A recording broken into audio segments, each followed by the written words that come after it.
రాష్ట్రంలోని మహిళలను కించపరచటం, దానిని సమర్థిస్తూ వైసీపీ నాయకులు వ్యాఖ్యలు చేయటంపై కూటమి మహిళలు మండిపడ్డారు. తెలుగుదేశం, జనసేన, బీజేపీ మహిళలు పెద్ద సంఖ్యలో ఒంగోలులో నిరసన ప్రదర్శన నిర్వహించారు.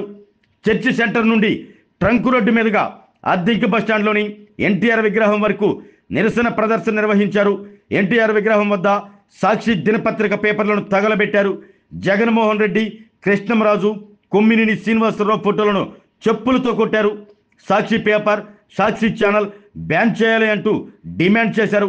ఈ కార్యక్రమంలో తెలుగు మహిళా నాయకురాలు రావుల పద్మజ, ఆర్ల వెంకటరత్నం, నెడమానూరి పావని, పసుపులేటి సునీత, కుసుమ కుమారి, అనంతమ్మ, పెద్దిశెట్టి వరలక్ష్మి, అజీ మున్నీసా, ప్రభావతి, ప్రశాంతి, రత్నకుమారి, జనసేన వీర మహిళలు శ్రీదేవి, కళ్యాణి, ప్రమీళ, బీజేపీ మహిళా నాయకురాలు విజయారావు, సత్యవతి, శ్రీలక్ష్మి తదితరులు పాల్గొన్నారు.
ఆగండమ్మా మీరు మధ్యలో.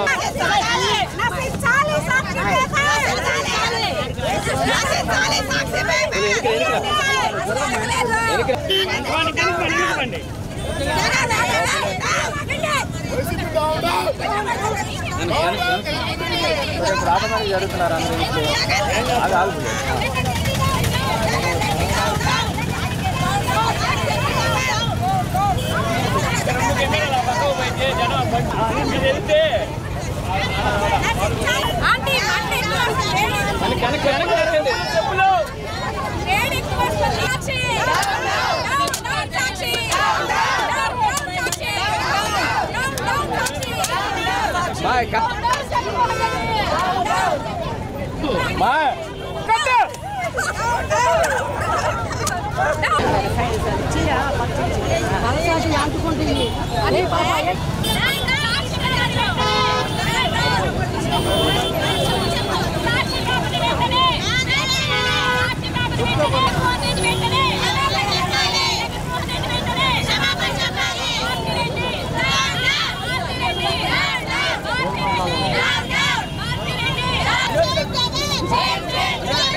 అమరావతిని దేవతల రాజధాని అని ప్రజలందరూ కొనియాడుతూ ఉంటే వేసేల రాజధాని అని విమర్శించడమే కాకుండా దానికి రాష్ట్రంలో మహిళలందరూ కూడా గత 3 రోజుల నుంచి రోడ్డెక్కి నిరసనలు తెలియజేస్తూ ఉంటే దానికి ఈ సాక్షి పేపరు వైసీపీ ప్రభుత్వం క్షమాపణలు చెప్పకపోగా సజ్జల రామకృష్ణారెడ్డి నిరసన తెలియజేస్తున్నటువంటి మహిళల్ని సంకర జాతి వాళ్ళు అని అవమానించడం మీరందరూ చూసిన విషయమే.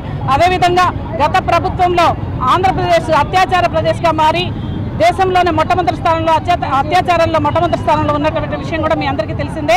అదేవిధంగా జగన్ రెడ్డి గౌరవించకుండా తల్లిని చెల్లిని కూడా రాష్ట్రం నుంచి తరిమేసిన విషయం కూడా మీ అందరికీ తెలిసిందే. అయితే తగునమ్మా అంటూ వాళ్ళు మహిళలపైన అత్యాచారాలు జరుగుతున్నాయని చెప్పి ఈ రోజున అంబేద్కర్కి వినతి పత్రం ఇవ్వడం మీకు సిగ్గనిపించడం లేదా అని చెప్పి ఈ సందర్భంగా మేము ప్రశ్నిస్తూ ఇది కేవలం మహిళా లోకాన్ని అవమానించడం మాత్రమే కాదని గత ప్రభుత్వం నుంచి కూడా ఇది రాజధాని మీద జరుగుతున్నటువంటి కుట్రని గతంలో కూడా వీళ్ళు అమరావతిని భ్రమరావతిని కమరావతిని చెప్పినటువంటి విషయం మీ అందరికీ తెలిసిందే.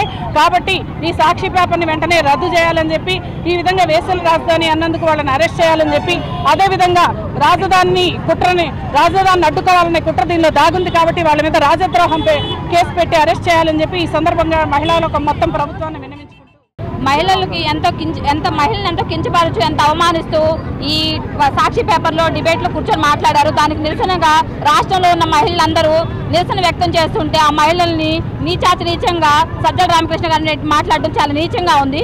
విషయానికి వస్తే ఇప్పుడు మీరు ఆల్రెడీ ఒక మాట చెప్తున్నారు, పేపర్లో వేసి వాళ్ళు పరువు తీస్తున్నారు. మరి చంద్రబాబు నాయుడు గారిని, పవన్ కళ్యాణ్ గారిని ఇలా బాక్సింగ్ చేసి ఇలా కొట్టినప్పుడు అంతా మీ ప్రభుత్వం ఏం చేసింది? ఈ ప్రభుత్వం అంతా అప్పుడు ఆ రోజు మీకు బుద్ధి లేదా చేయడానికి?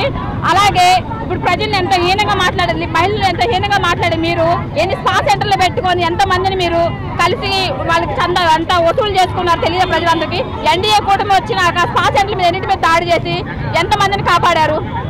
ఇప్పటికైనా సరే భారతీ రెడ్డి కానీ జగన్మోహన్ రెడ్డి కానీ క్షమాపణలు చెప్పి రాష్ట్ర మహిళలందరికీ ప్రతి ఒక్కరికి మహిళలందరికీ క్షమాపణ చెప్పి సాక్షిని బ్యాన్ చేయాలని చెప్పి మేము కోరుకుంటున్నామండి. రోజుల క్రితం సాక్షి డిబేట్లో అమరావతి మీద ప్రత్యేకంగా డిబేట్ పెట్టి సాక్షి పత్రిక అధినేత అయిన భారతీ రెడ్డి, జగన్మోహన్ రెడ్డి దీని వెనకాలండి 2 అనలిస్టులను పెట్టేసి సాక్షి రాజధాని వచ్చి వేసల రాజా అని చెప్పి అందరు మహిళల్ని, రాష్ట్రంలో ఉన్న మహిళలందరినీ అవమానించారు. అమరావతి అనేది ఒక్కరికి సొంతం కాదండి, 5 కోట్ల ఆంధ్రల కళ ఇది రాజధాని అనేది. ఈ రాష్ట్రంలో ఉన్న అందరు మహిళల్ని మనోభావాలు దెబ్బతీసే విధంగా మాట్లాడిన కృష్ణంరాజు అలాగే కొమ్మినేని శ్రీనివాసరావుని, దీని వెనక ఉన్నటువంటి భారతీ రెడ్డి, జగన్మోహన్ రెడ్డిని కూడా మహిళలందరూ క్షమాపణ చెప్పాలి. అందులో భాగంగానే ఈరోజు సాక్షి పేపర్ను కూడా తగలబెట్టాం. దీని మీద ఖచ్చితంగా మీరు సుమోటోగా తీసుకొని అందరి మీద కేసులు నమోదు చేయాలని కోరుకుంటూ ప్రజలందరికీ కూడా ఈ రాష్ట్రంలో ఉన్న మహిళలందరూ క్షమాపణ చెప్పాలని డిమాండ్ చేస్తా ఉన్నాం. జగన్మోహన్ రెడ్డి పత్రిక మహిళల పైన ఎంత చండాలంగా మాట్లాడారంటే, కొమ్మినేని శ్రీనివాసరావు, రామకృష్ణ అనేవాడు పెద్ద వ్యధవలు, వీళ్ళకి ఇంట్లో అమ్మలు, అక్కలు, చెల్లెళ్ళు లేరా? వాళ్ళు విజయవాడలో నివసించడం లేదా అంటే వాళ్ళు కూడా వేసిలేనా? ఇంత నాశన పాటలు మాట్లాడి చాలా మీరు దౌర్భాగ్య స్థితిలో తోశాడు మిమ్మల్ని జగన్ రెడ్డి. ఈ 5 ఏళ్లలో ఎంతమంది మీద అడుగు బలహీన వర్గాల మహిళల మీద అఘాయిత్యం చేశారు. నిజంగా మీకు సిగ్గుందా? ఈ రోజు అసలు ఒక అమరావతి, ఒక అద్భుతమైనటువంటి, ఒక పవిత్రమైనటువంటి ఆ నేలను, బుద్ధుడు నివసించినటువంటి ఆ ప్రాంతాన్ని వేసల స్థలమని సంబోధించడం నిజంగా చాలా బాధాకరంగా ఉంది. మహిళలందరం కూడా ఏకకంఠంతో ఖండిస్తున్నాము. భారతరెడ్డి, నువ్వు మహిళలకు క్షమాపణ చెప్పమ్మా తల్లి. మీ జగన్ పేపర్ని, మీ సాక్షి పేపర్ని నిస్సాక్షంగా, నిష్పక్షాతంగా వ్యవహరించి మహిళలకు క్షమాపణ చెప్పాలని మేము తెలుగు మహిళలందరం కోరుకుంటున్నాం. ఆరోగ్యమే మహాభాగ్యం అంటారు, కానీ ఆరోగ్యాన్ని నమ్మకంగా కాపాడే స్థానం ఎక్కడ? ఇది ఒంగోలులో మీకు దగ్గరగా మన Venkataramana nursing home private limited. Caring your life 54 ఏళ్ల విశ్వాసంతో ఇది ఒక హాస్పిటల్ కాదు, ఇది ఒక విశ్వాసం. 3 తరాలుగా వేలాది కుటుంబాలను ఆరోగ్యంగా నిలిపిన ఆదరణ. మా నిపుణుల వైద్య బృందం మా దగ్గర అనుభవం కలిగిన బృందంలో అందించే సేవలు neuro surgery, general medicine, diabetes, pulmonologist, general surgery, ophthalmology, urology, orthopaedic, ENT, paediatrics, dental surgery, anaesthesiology, gynaecology, cardiology, emergency మరియు క్రిటికల్ కేర్. ఒంగోలులో ఆరోగ్యానికి ఒక కొత్త శకం ప్రారంభమవుతుంది. వెంకటరమణ ఐ హాస్పిటల్ ప్రారంభించబడింది. కంటి ఆరోగ్యానికి ప్రత్యేక పరిష్కారంగా ప్రభుత్వ ఉద్యోగులు, రిటైర్డ్ ఉద్యోగులు మరియు వారి కుటుంబ సభ్యుల కోసం ఈహెచ్ఎస్ ద్వారా వైద్యం. క్యాష్లెస్ సేవలు Medi Assist, Star, GHPL, Aditya Birla, Bajaj Allianz మరియు ఇతర ప్రముఖ హెల్త్ స్కీమ్లు అందుబాటులో ఉన్నాయి. ఆరోగ్యశ్రీ, డాక్టర్ ఎన్టీఆర్ వైద్య సేవా నిధి అందుబాటులో ఉన్నాయి. చిరునామా ఆర్టీసీ బస్టాండ్ ఎదురుగా, Kurnool road, Ongole. Phone number 08592282623, cell number 9100679099. Eye hospital number 9866484770. Website www.venkatramanarsinghome.com. Facebook www.facebook.com/pkrnh. Venkataramana nursing home, 3 తరాల విశ్వాసం, నూతనతతో కూడిన సేవ. మేము కేవలం చికిత్స చేయము, మేము శ్రద్ధ వహిస్తాం, పరిరక్షిస్తాం. సేవ చేయడం మాకు ధ్యేయం.